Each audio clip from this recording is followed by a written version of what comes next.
Just ಒಂದು ವಾರ ಅಷ್ಟೇ. ಆ ಒಂದು ವಿಚಾರದಿಂದ ದರ್ಶನ್ ಬೇಲ್ ಭವಿಷ್ಯ ಸಿಗುತ್ತಾ ಬೇಲ್.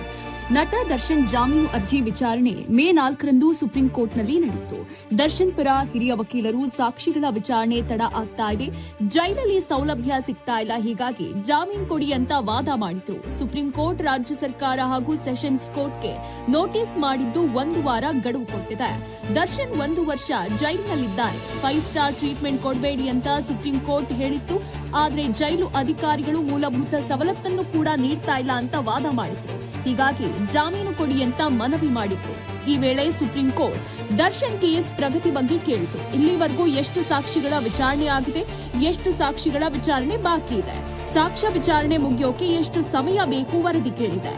ಇನ್ನು ಜೈಲಲ್ಲಿ ದರ್ಶನ್ಗೆ ಮೂಲ ಸೌಕರ್ಯ ಒದಗಿಸಲಾಗಿದೆಯಾ ಇಲ್ವಾ ಅನ್ನೋದರ ಬಗ್ಗೆ 1 ವಾರದಲ್ಲಿ ವರದಿ ಸಲ್ಲಿಸಿ ಅಂತ ರಾಜ್ಯ ಸರ್ಕಾರಕ್ಕೆ ನೋಟಿಸ್ ಜಾರಿ ಮಾಡಿತ್ತು. ಇದರ ಜೊತೆಗೆ ಕೋರ್ಟ್ನಲ್ಲಿ ಕೇಸ್ ಯಾವ ಸ್ಟೇಜ್ನಲ್ಲಿದೆ, ಏನೆಲ್ಲ ಪ್ರೊಸೀಜರ್ ಆಗಿದೆ ಅನ್ನೋದರ ಬಗ್ಗೆಯೂ 1 ವಾರದಲ್ಲಿ ವರದಿ ನೀಡೋಕೆ ಸೆಷನ್ಸ್ ಕೋರ್ಟ್ಗೂ ನೋಟಿಸ್ ಮಾಡಿದೆ.